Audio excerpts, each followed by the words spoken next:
देशातील सर्वात मोठी विमान कंपनी, दररोज 10 लाख प्रवाशांना सेवा देणारी इंडिगो आज इतिहासातील सर्वात मोठ्या ऑपरेशनल क्रायसिसमध्ये अडकली आहे।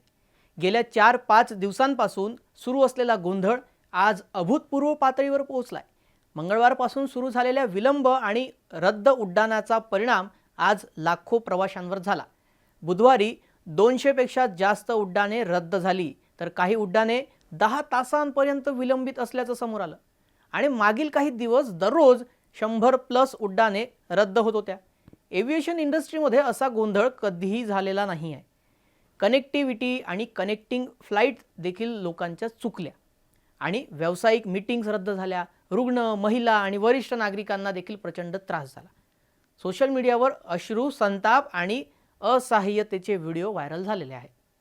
जिथे एअरलाईन्स शांत आहे, तिथं जनतेचा आवाज पोहोचला थेट आता नियामक संस्थेपर्यंत। DGCAनं इंडिगोच्या टॉप मॅनेजमेंटला तातडीनं स्पष्टीकरणासाठी बोलावलंय। DGCAनं याबाबत स्पष्ट केलेलं आहे की ही परिस्थिती अभूतपूर्व आहे। प्रवाशांना झालेला त्रास हा कमी करण्यासाठी तातडीनं उपाययोजना अपेक्षित असल्याचं DGCAनं म्हटलं।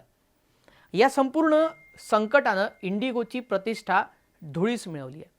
मंगळवारी फक्त 35% उड्डाणे वेळेवर होती। ही भारतातील सर्व विमान कंपन्यांमध्ये सर्वात कमी वेळ पालनाची नोंद आहे।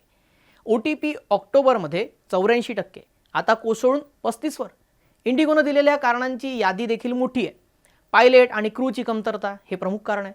सुधारित फ्लाइट ड्युटी नियम, हवामानातील अडथळे, एअर ट्रॅफिक कंजक्शन, तांत्रिक अडचणी आणि हिवाळी वेळापत्रकात बदल।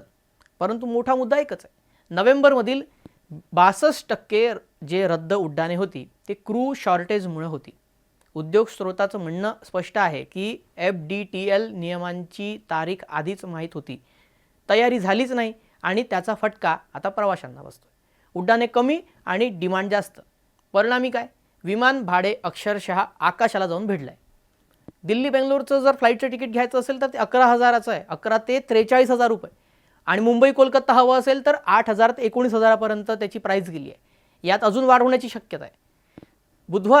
बुधवारच्या संध्याकाळी इंडिगोनं अखेर मान्य केलं, त्यांचं नेटवर्क गंभीररित्या विस्कळीत झालंय आणि पुढील 48 तासांसाठी उड्डाणामध्ये कॅलिब्रेटेड कट करत आहोत असं त्यांनी म्हटलं आणि वेळ पालन हळूहळू सुधारेल असाही दावा त्यांनी केलाय। दररोज 5 लाखाहून अधिक देशांतर्गत प्रवासी प्रवास करताना एव्हिएशनचा सर्वात मोठा कणा असलेली इंडिगो कोसळली तर संपूर्ण देशातील प्रवास व्यवस्था विस्कळीत होणं साहजिकच आहे।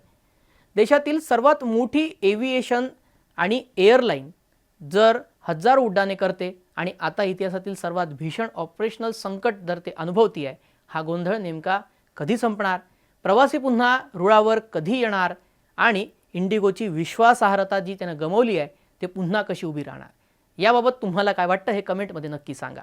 आणि असेच ग्लोबल अपडेट पाहण्यासाठी न्यूज 18 लोकमतला सबस्क्राईब करा। भेटू परत पुढल्या एका नव्या ग्लोबल अपडेटसह। नमस्कार।